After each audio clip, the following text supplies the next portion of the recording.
Hello everybody and welcome to Green Star Trading with me Tom. All views, opinions and ideas expressed in this video are my own and do not constitute financial or trading advice in any way.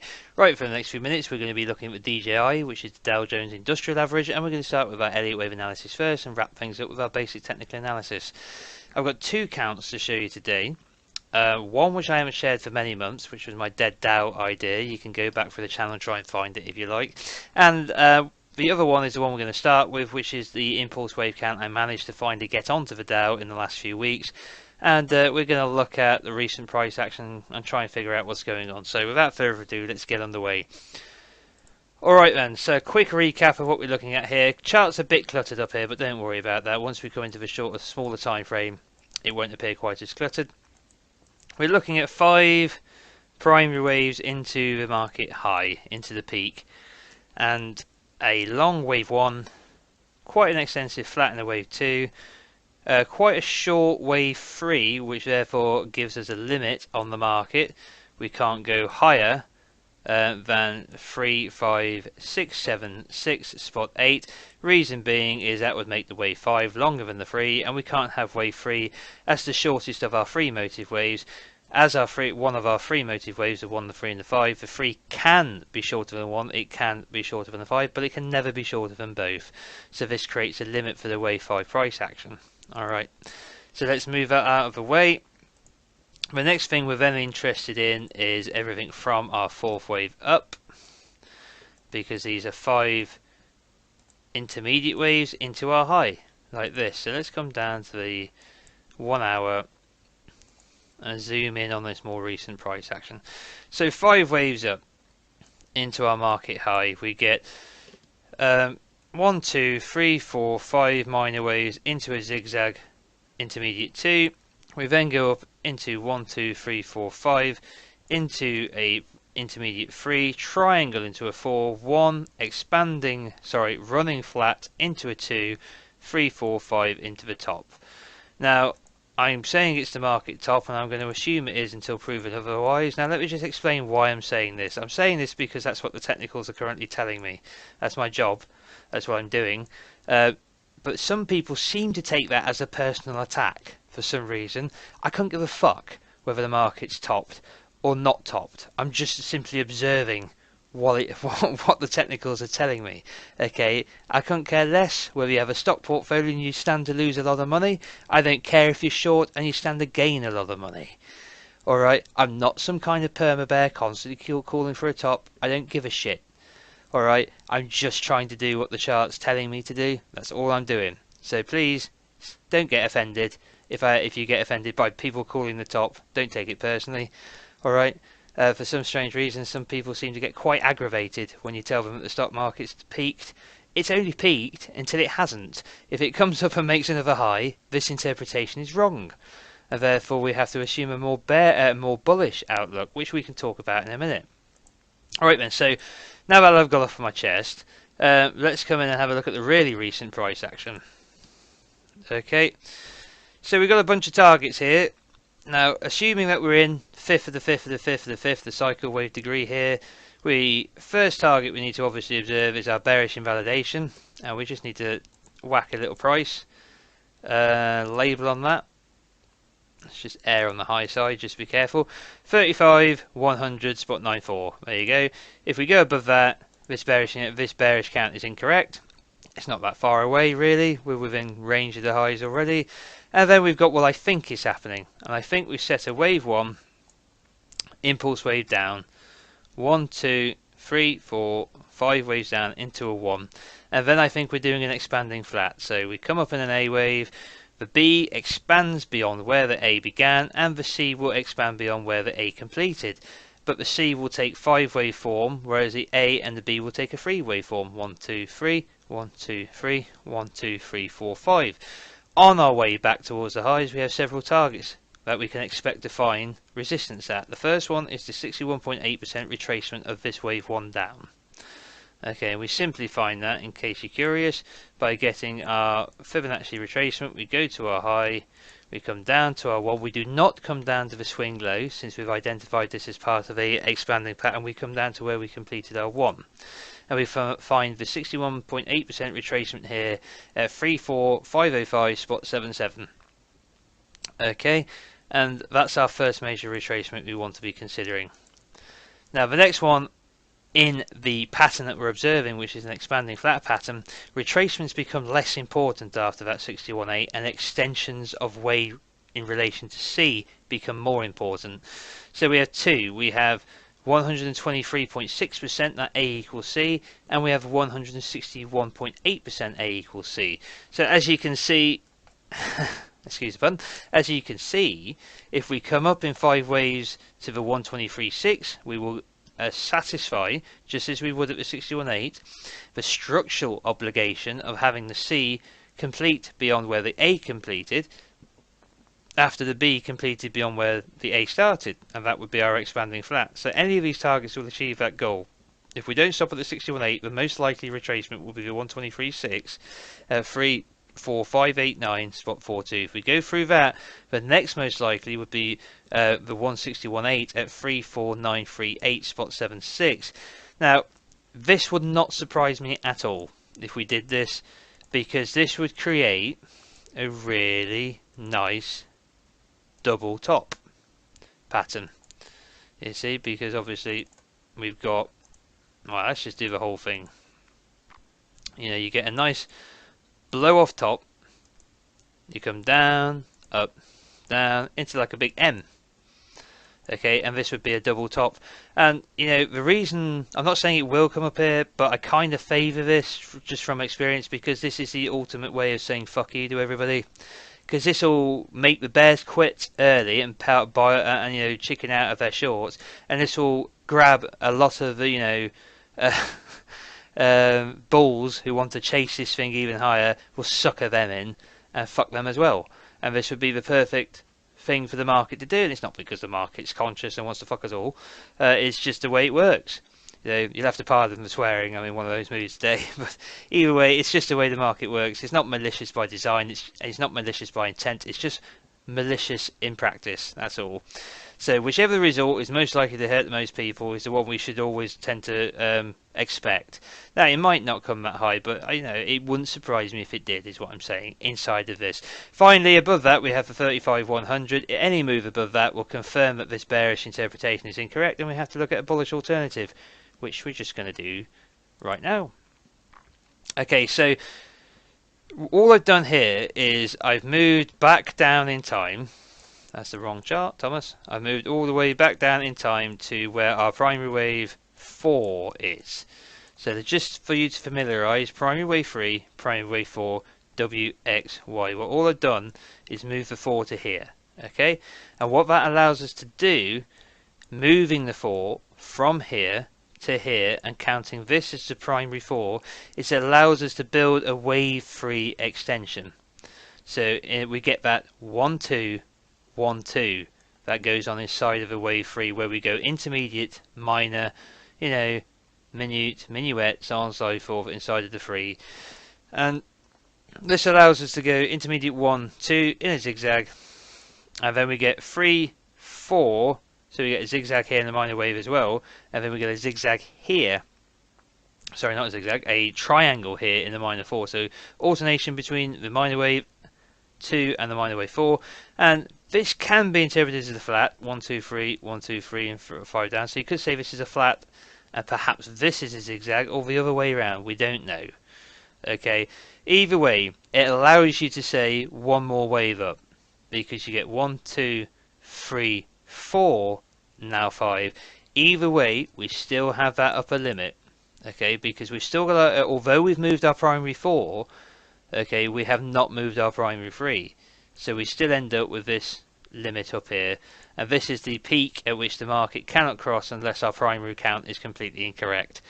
So that's the area that we'd expect to see the 5. If we're bullish, this would be the best interpretation. What I'll do is I'll come back to this chart, I will do a copy of this chart, save it as a bullish interpretation, but all I'll do is I'll just rejig the end of this count, and we'll have that as a bullish alternate.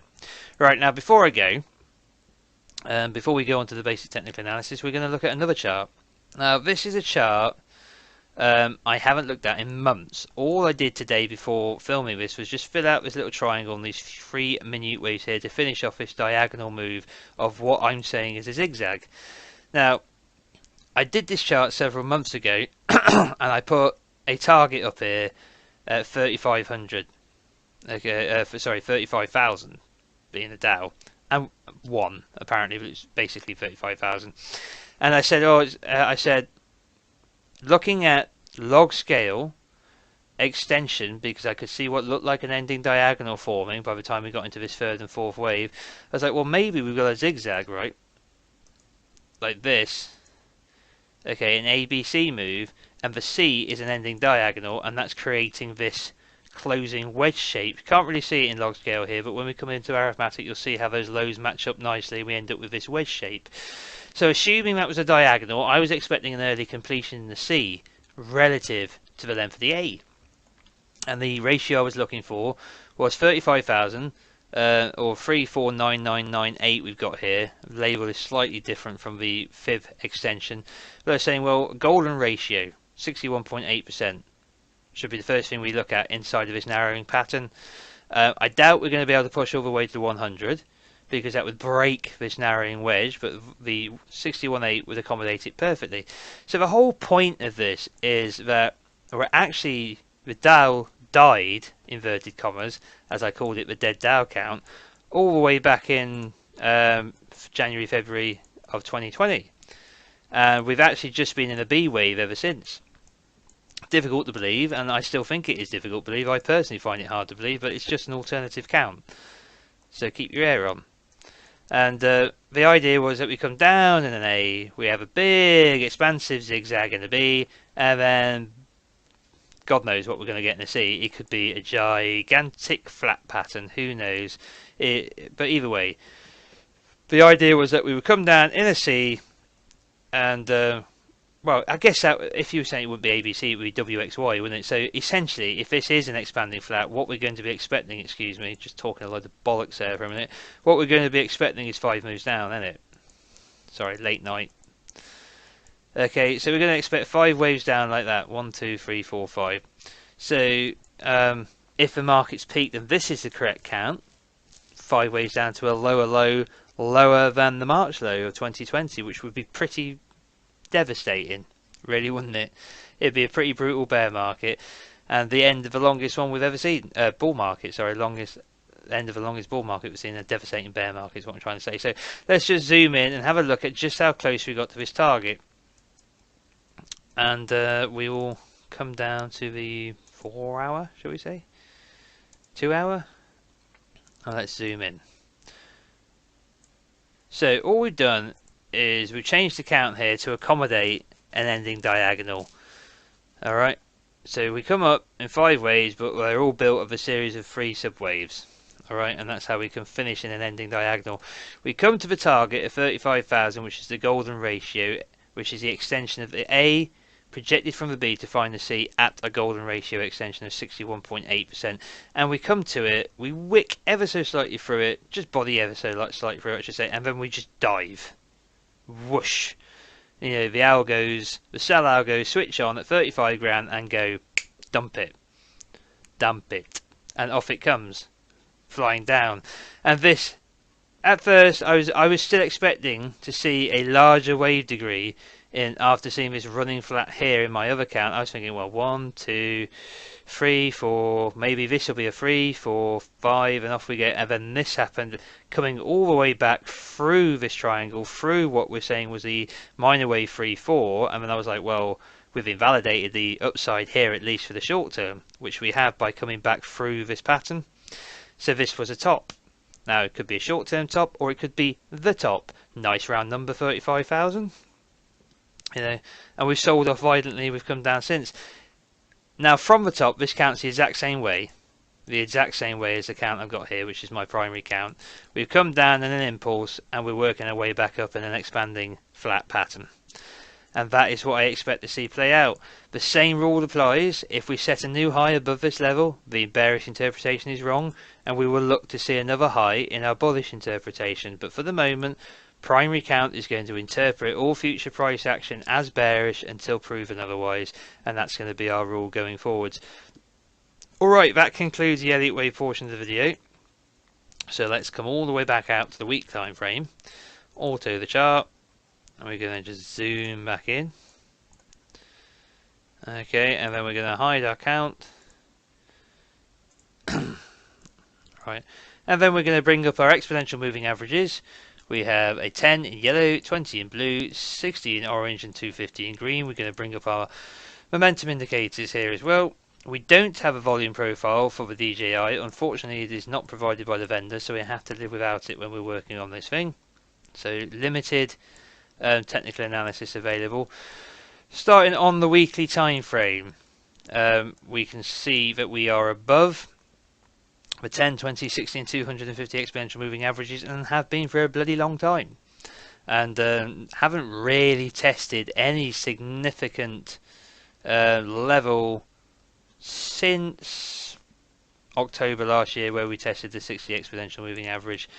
So if we have topped, we will obviously come down through all of these levels, finding support along the way, bouncing, then coming back down, testing for support, bouncing, and so on and so forth, and just waterfalling our way down over the coming months and years, depending on the scale of this bear market. If this is the top and it has completed a 12+ year bull market, the longest we've seen, then you can expect the multi-year correction. Okay, it's been a long time, since 2008 and 9, since we last saw such a long bear market, and that was only ended because of, you know, endless for the QE. But either way, let's have a quick look for some clues we've got in the RSI here. Now this RSI is set to a 10 close. We have a green 30 level for oversold and a red 70 level for overbought. And we also have a MACD here with a 10 for the short-term moving average in blue and a 20 for the long-term moving average in orange. And what can we see here? Well, unlike the Nasdaq, which I'm sure you probably watched the video from the last couple of weeks, we have continuing weekly bearish divergence between price and RSI. This is not the case in the Dow Jones. It is a momentum supports price all the way up the rally, which is good. You know, it's a more honest rally, I guess you could say, in that sense, than the tech stocks. It makes sense. The tech stocks overcooked. They've topped first. There's an awful lot of the speculative action going on inside of them. Seeing that divergence isn't surprising. We will now be looking to see what happens with the RSI here when we come down to the daytime frame, and keeping our close eye just in case we do invalidate the bearish count. There will be potential for divergence to build up, but since March 2020, we've gone from very oversold to overbought. Not very overbought, but to significantly overbought. So we've done a round trip. Oversold to overbought. So if we have peaked, even on a smaller time frame, which I maybe have miscounted or haven't considered, then a move from overbought back to oversold on the weekly time frame would be perfectly normal if we put in that kind of top, if we put in a significant top. So nowhere near there yet, obviously, just come off of overbought conditions, long way to go. Now on the MACD, you can see really quite clearly the same trending higher highs, trending higher lows in a beautiful mimicry of the Elliott wave count that we've got. Okay, so that first big expansive wave where we don't cross over, that was our 1 into our 2. 1, 2. Then we get a little crossover. Then we get our 3, 3, 4, which we went 3, 4. Supported momentum, supported higher highs and lower and higher lows. And then finally our last wave over the short-term moving average, over the long-term moving average, to get our 5. We get that lovely mimicry of our impulse wave inside of the RSI and the MACD completing in here, and then we get what appears to be a dying off of bullish momentum, darker green bars on the histogram, and a rolling over of the short-term moving average. Not crossed over the long-term moving average yet, but looks like it's due to do it pretty soon. Pretty bullish candle for the moment though, with a hammer with a wick to the downside, so the market is fighting to keep itself afloat, but that's what we were expecting. We're expecting a potential double top, you know, so that would look tricksy, a bit bullish when it's not really, it's pretending to be. Alright, so daily time frame below the 10, below the 20. Well, actually, no, we're bodying above the 10 and the 20 at the moment. Sorry, yesterday we had this really bullish hammer yesterday. Look at the bloody thing. Huge, huge wick, tiny little top, bullish hammer. So, yes, that's definitely confirming a bounce higher, I would argue, for at least the next couple of days or into early next week, seeking out that free wave move higher. Could be a signal of another wave up for that bullish count. Could be that we're just going to come up and test near the highs before giving up. RSI has seen a significant breakdown though, not into oversold conditions yet, back into neutral territory. It will be interesting to see how high we can push up the daily RSI in this move higher without breaching the top. For the moment, no confirmed breakdown really. We need to see more confirmation. Although I suspect the market's peaked, I can't really prove it. Now, interestingly, on the daily time frame here, we've had weakening momentum for a while. Okay, so the only clues you can really point to here in the MACD and the RSI, which is different from the weekly time frame, is there has been a bearish divergence. Okay, so I mean, the high here on the 16th of April on the RSI, right?